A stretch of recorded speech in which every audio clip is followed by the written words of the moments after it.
Tehran से इस वक्त की सबसे बड़ी खबर, दुनिया एक बार फिर बारूद की ढेर पर बैठी है और ईरान ने साफ कर दिया है कि वो दबने वाला नहीं है। IRNA की रिपोर्ट के मुताबिक ईरान की आर्मर्ड फोर्सेस के chairman of the chiefs of staff major general Abdul Rahim Mousavi ने दुश्मनों को वो आखिरी चेतावनी दे दी है जिसका इंतजार पूरा खित्ता कर रहा था। संडे का दिन आर्मी, एयरफोर्स और एयर डिफेंस फोर्स के कमांडर्स का वो जश्न जुनून, जहां मुसवी ने अल्फाज नहीं बल्कि अंगारे बरसाए हैं। उन्होंने कहा कि ईरान जंग नहीं चाहता, लेकिन अगर छेड़ी गई तो फिर तबाही का वो मंजर होगा जो सदियों तक याद रखा जाएगा।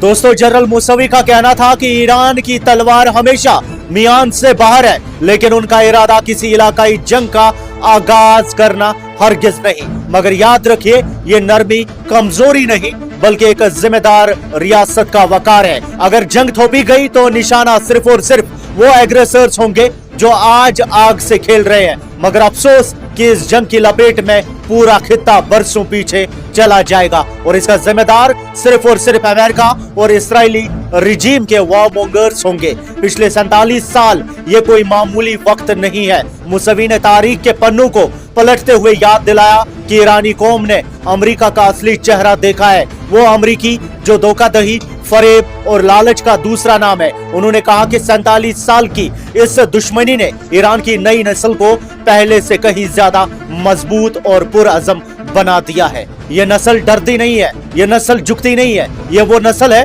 जो अमेरिका के इनह्यूमन ख्वाबों को कब्रिस्तान में दफन करने की ताकत रखती है। मुसवी का ये बयान एक आईना है उस दुश्मन के लिए जो ईरान को निकलने की हसरत रखता है। उनका कहना था कि ईरान वो निवाला है जो किसी के हलक से नहीं उतरेगा। याद रहे, ये धमकी पहली बार नहीं आई। अभी चंद दिन पहले 2 फरवरी 2026 को भी मुसवी ने दुश्मन की नींदें हराम कर दी थी जब उन्होंने कहा था कि ईरान की सरजमीन की हुर्मत पर आंच आई तो रिवेंजफुल ब्लो यानी इंतकामी वार इतना भयानक होगा कि दुश्मन को संभलने का मौका तक नहीं मिलेगा। आज फिर वही ललकार गूंजी है। उन्होंने कहा कि अमेरिका और उसके इत्तेहादी होश के नाखून ले। एस्केलेशन यानी शिद्दत पसंदी का नतीजा सिर्फ और सिर्फ उनकी अपनी तबाही होगी। ईरानी फौज दुश्मन के इस एपेरेंट एरोगेंस यानी दिखावे के गरूर से मरूब नहीं होती। वो सिर्फ एक चीज सोचती है और वो है फतेह। और अब सबसे दिलचस्प और हैरत अंगेज बात,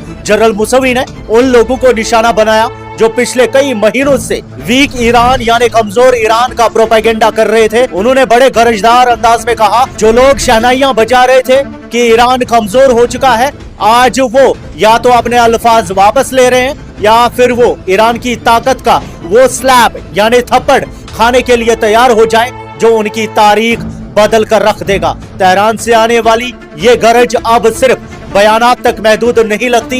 ये एक ऐसी कौम की आवाज है जो हर किस्म की पाबंदी और दबाव के बावजूद 47 साल से सीना तान कर खड़ी है। क्या अमेरिका और इस्राइल इस तनबी को समझेंगे या फिर खिता एक ऐसी आग में कूद जाएगा जहां से वापसी का कोई रास्ता नहीं। हम आपको पल पल की खबर देते रहेंगे। देखते रहिए हमारा special segment battlefield Middle East Saeed Sajid Hussain के साथ। फिलहाल के लिए इतना ही, शुक्रिया।